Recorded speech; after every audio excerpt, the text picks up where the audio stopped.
प्रथम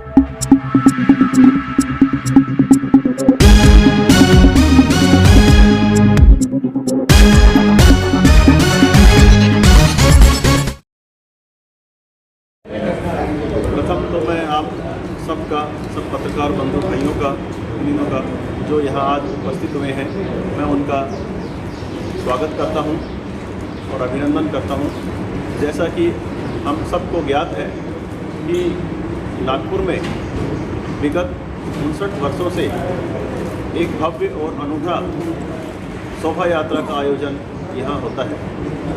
इस दिन नागपुर ऐसा लगता है मानो अयोध्या साकार हो गई हो।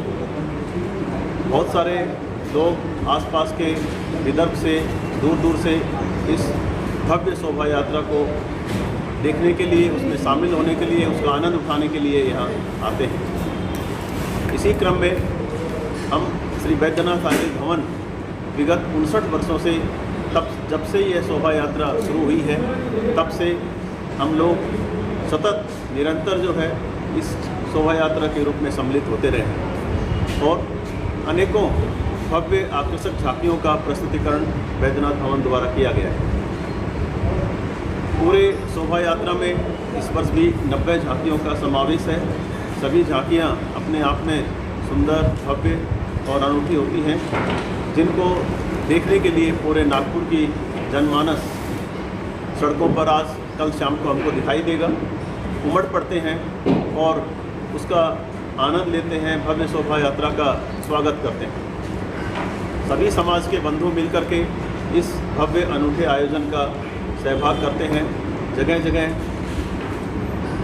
नाश्ते की व्यवस्था, ठंडे पानी की व्यवस्था, सभी वर्ग के, समाज के लोग इसमें सहभागी होकर के इस कार्यक्रम में अपना योगदान देते हैं।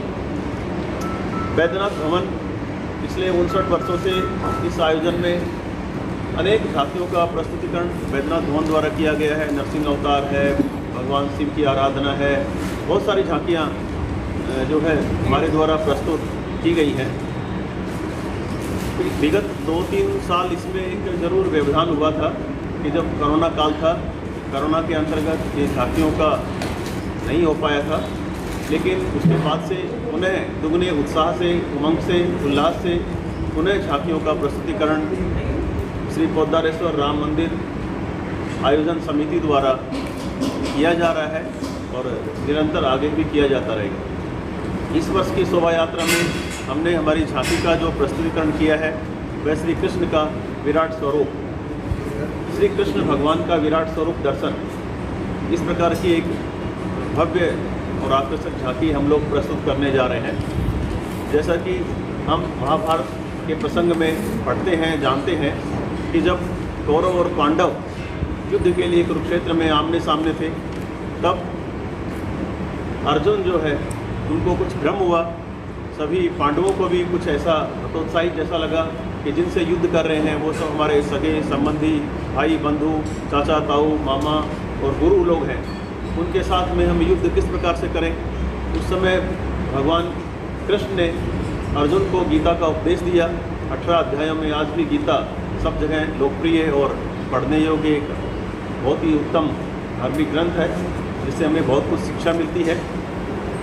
उस गीता के द्वारा भगवान ने, कृष्ण ने अर्जुन को एक पूरा उपदेश दिया कि ये संसार आवागमन है, संसार में जो आया है वो उसको जाना ही है और एक संबंध जरूर यहाँ संसार में बनते हैं, लेकिन सत्य यही है कि आत्मा अजर अमर है। वह न कुछ पानी में गलती है, न अग्नि में दहा होता है, न कुछ होता है। और उनके भ्रम को दूर करने के लिए, अर्जुन के भ्रम को दूर करने के लिए भगवान ने एक विराट स्वरूप का दर्शन कृष्ण भगवान को और पूरे महाभारत के युद्ध में जो है दिया। अपने विराट शक्ति स्वरूप को उन्होंने प्रकट किया और उस प्रकट भव्य का जो स्वरूप था उसी को हम हमारे बैद्यनाथ की झांकी में प्रस्तुत करने जा रहे हैं। यह बहुत ही अनुपम और अनूठी झांकी होगी, दर्शनीय झांकी है।